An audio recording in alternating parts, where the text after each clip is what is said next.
Namaste everyone, Anu Chabda here. As all of us, we are terrace gardeners, we are growing vegetables. Some challenges always will be there which makes us learn more and more about gardening. A very common thing what we observe in our garden is the leaf curl.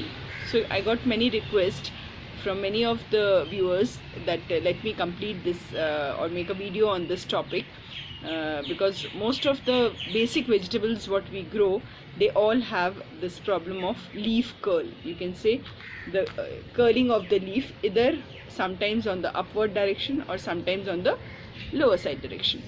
So this leaf curl generally we see in the plants, you can say tomatoes, chilies, capsicum, brinjal. So without observing or without knowing the reason of this leaf curl, we start spraying or giving you can say fertilizers or manures or pest repellent, whatever we are making.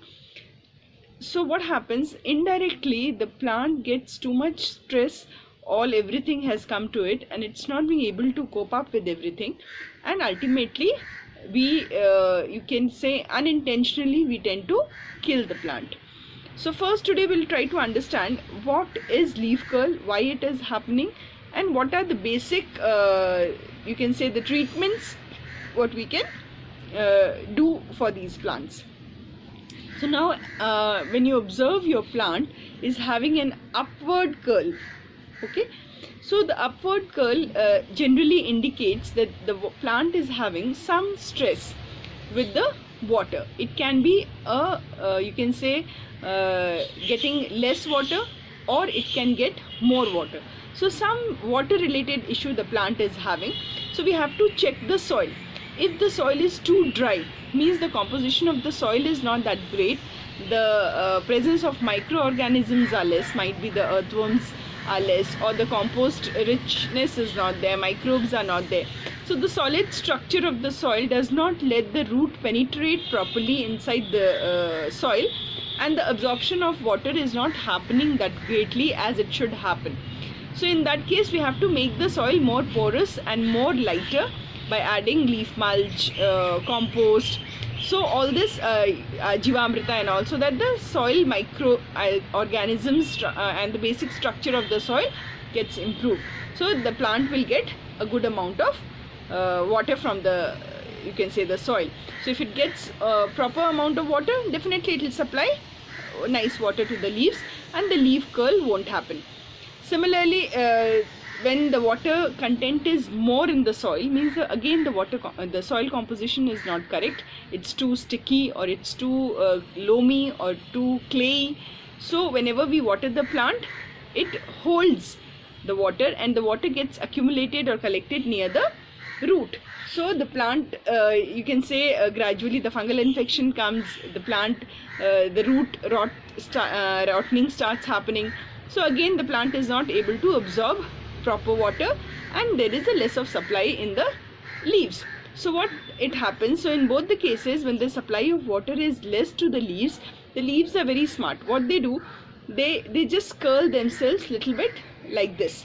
Now why they do this? Now if the leaf is like this, the surface area is more, so the transpiration of water, evaporation will be more, so there will be further lack of more water. So what they do, they just curl themselves little towards upside, so the photosynthesis and all that process is happening but at a lower pace because they are curled up little.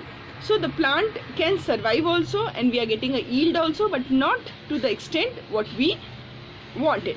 So that is the control of you can say the leaf and the plant to save water, because they are not getting sufficient amount of water, whether it's a stress of low watering or it's a more watering. Now apart from this, sometimes we see that sometimes due to pest attack also the leaf curl happens, but that generally happens upside down. It will not be like this, it will be like this. So now what happens, generally what kind of a pest attack we see in these plants? They are mealybugs, the small white kind of ant, the furry kind, aphids, those are black mustard kinds, very small at the back side of the leaves we see. Then your white flies, it's like an ant, very very small, we can't see with our naked eyes, you need a magnifying glass, with the small you can say wings. And then one more is the spider mites. So all these are in this, only two are there which we can see clearly, that is aphids and mealybugs. The other two are there very very minute, we cannot see.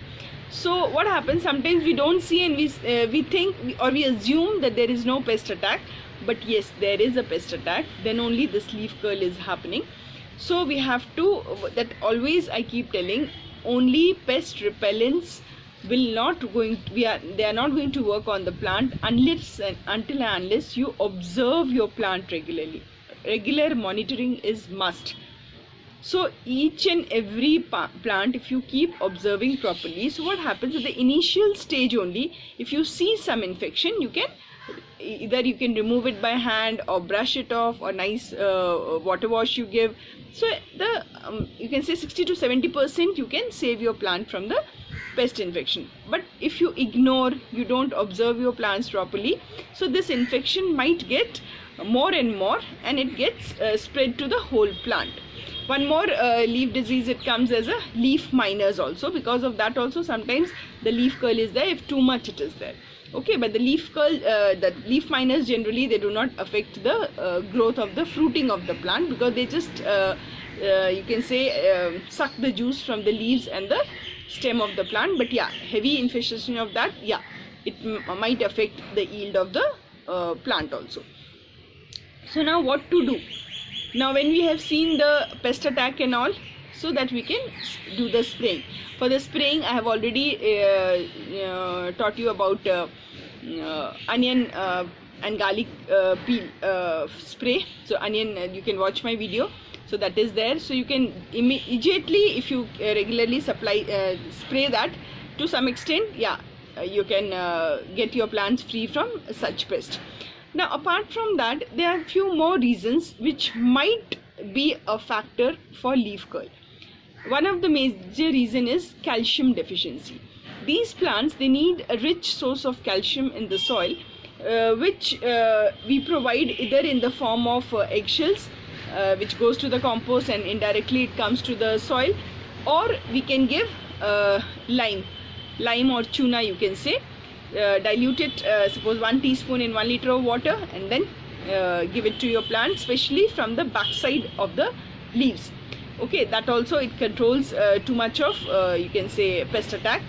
And one more reason is, sometimes the deficiency of the calcium, if the soil is lack in calcium, many of the micronutrients or macronutrients are whichever a plant needs for its proper growth is not being able to absorb by the roots or by the plants in the you can say in the absence of calcium. So calcium plays a very important role in absorbing all the other nutrients what is a plant is you can say required for its proper growth. So at a gap of 10 to 15 days we can give diluted lime or chuna water to a plant. Now one more factor which plays a really very important role, I'll be making a separate video on that, but still I'll be explaining in a short way. It's a pH. pH is the alkalinity or the acidity of the soil. So if the acidity is too much, then also the nutrients are not being provided to the plant by the soil, or if it is too alkaline, then also it is the same problem. All the absorption of all the nutrients is almost impossible for the plants to take from the soil. If too acidic, all the microorganisms, all the microbes, whatever are there in the soil, they die. So definitely the soil structure gets disturbed. And similarly, if it is too alkaline, then the salt accumulation will be there near to the roots. So the absorption of all the nutrients and the water, it will be difficult for the root to happen. So then also if the proper supply of nutrients and water and food is not happening, the plant gets the leaf gets curled. So we have to check that pH with this pH meter. This is easily available at 250 to 300 rupees, I guess. Any of online store you can get. I'll take a separate video on how to maintain the pH. Now these are the basic problems, what is the, you can say, the reasons behind of leaf curl. Apart from this, one more problem is there. Sometimes we grow one plant in one pot, suppose tomatoes. After harvesting, again we sow tomato only in that plant, or among these four, tomato, capsicum, chili, brinjal, these are all the same family plant. They should not come in this cycle. So anytime when you repeat your cycle, it should be some other. Suppose sometimes the underground vegetable, sometimes the leafy vegetable. So these four should not come in that pot again, because sometimes we do that mistake, keeping in mind that this pot tomato should not go, so we can put brinjal or capsicum. So in that case also root some disease it comes, which is known as nematodes. So that is also one reason in which the growth of the plant is stunted and the leaf curl happen. Now apart from this, one major reason is there for these plants, especially the capsicum, chili, that is called the virus attack. Okay, till now whatever the reasons I have told, they have some solution or 90 to 95% solution to heal the plant.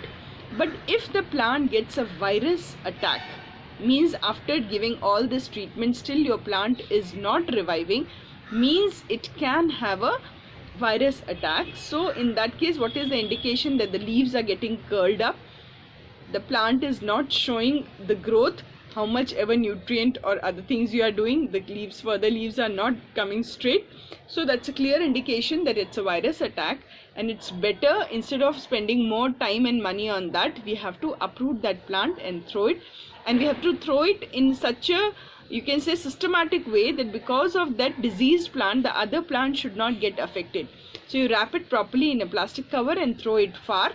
And if you do not do that, now these virus can spread to other plants whatever are growing next to your that infected plants by the means of you can say air, wind. If it's heavy wind is there, the spread of viruses from one plant to the other, it goes. Secondly, if we use too much of jet water spray, so when we with the pressure, when we put water to any of these infected plants, so from that plant it might go to the other plants also. Thirdly, the insects, the pollinators, they come and sit on that plant for pollination, and to the wings or the legs or wherever those you can say viruses come to that place, and then wherever they go and sit, so those plants are also getting infected. So make sure, if you have such virus attack, after doing all these things, if you feel that yeah, it might be a virus attack, further you should not spend more time in that, and then just to save other plants, you have to uproot it and throw it in a safer place. Never throw them in your composting bin also, because even after the composting, the virus still will be there in the you can say in some amount in the soil, so it can further affect your next soil composition. So whenever you have that problem, take care that affected plant has to be disposed very carefully. Now when we talk about the infection done by the aphids and the other pests, for that I'll be telling you a very simple recipe apart from your onion garlic peel recipe, what I have already made a video. If you have any doubts, you can refer that. Apart from that, one more recipe I'll tell you that is really good, which controls this factor in a very effective manner. So that is, you have to take one entire garlic pod, just crush it nicely or make a nice paste. Okay, now after doing that, this is one garlic pod, the entire one, and you take one cup or one bowl of curd. It should be a sour curd. Okay, just take 1 cup of this and 1 liter of water.